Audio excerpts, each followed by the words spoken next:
ఇంకా రూమ్ లో ఏం చేస్తున్నావు? వెళ్ళి కిచెన్ లో పంచుడు. అలాగే అత్తయ్య. అత్తయ్యా? ఎవరే నీకు అత్తయ్యా?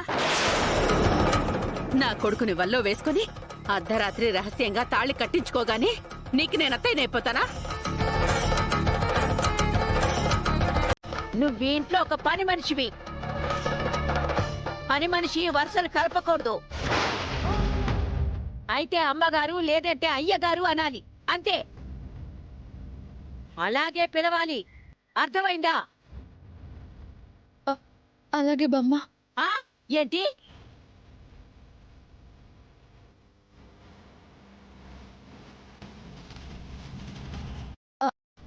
అలాగే అమ్మగారు. పెద్దమ్మ గారు, చిన్నమ్మ గారు అని పిలవాలి. సరే, ఇప్పుడు వెళ్ళి అంట్లు తోము. అలాగే వంట కూడా చెయ్యి. వెళ్ళు. పో తొందరగా.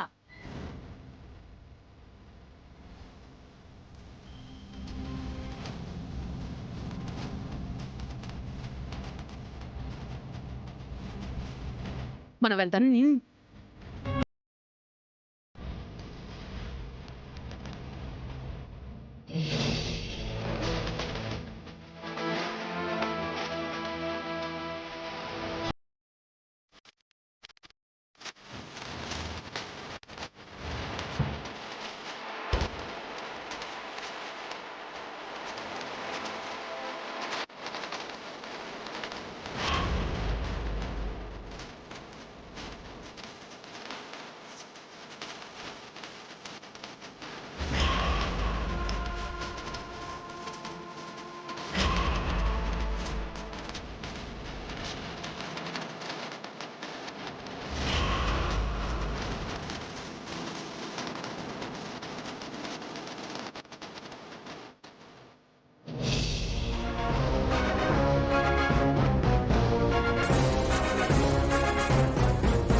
అత్తయ్య,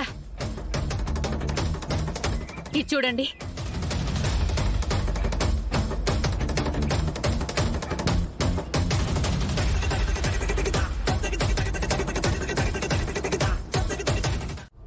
తెలియకుండా నేను చూసుకుంటాను తులసి. కానీ ఎన్ని రోజులు ఇలా? రోజు తెలిసిపోతుందేమోనన్న భయంతో బతకడం నా వల్ల కావడం లేదు. నేను చెప్పి బతిమలాడితే అర్థం చేసుకుంటారేమో, కానీ వాళ్ళకై వాళ్లే తెలుసుకుంటే మాత్రం నన్ను అస్సలు క్షమించరు. తులసి, నీ ఆలోచన నాకు అర్థమైంది. కానీ నువ్వు చెప్పి బతిమలాడుకున్నా, కన్నీరు పెట్టుకున్నా సరే వాళ్ళు కరిగిపోయే రకం కాదు.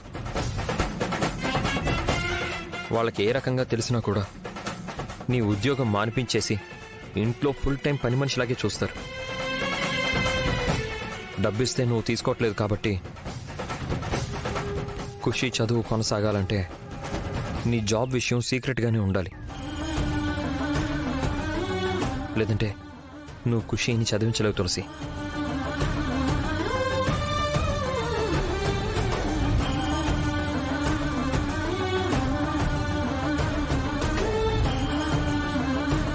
ఎట్టి పరిస్థితుల్లోనూ నా ప్రాణం పోయినా సరే నీ చదువు ఆపను.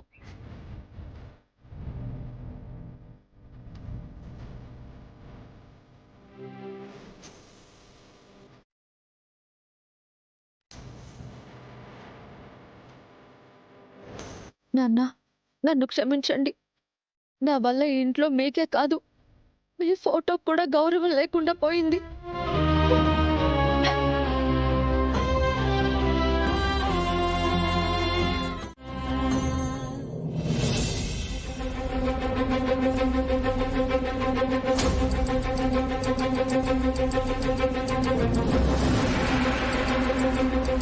మీరు దయచేసి నా ఫోన్ ఎక్కడుందో ట్రేస్ అవుట్ చేయండి మేడం.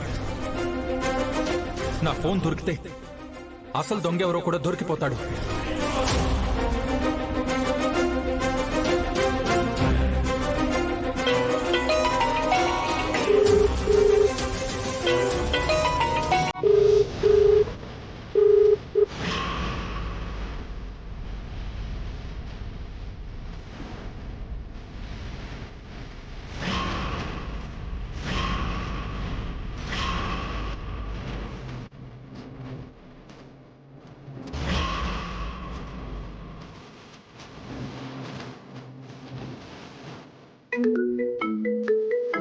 హలో చెప్పరా. సార్ ఫోన్ ఉన్న లొకేషన్ దొరికింది sir. Send immediately. Okay sir.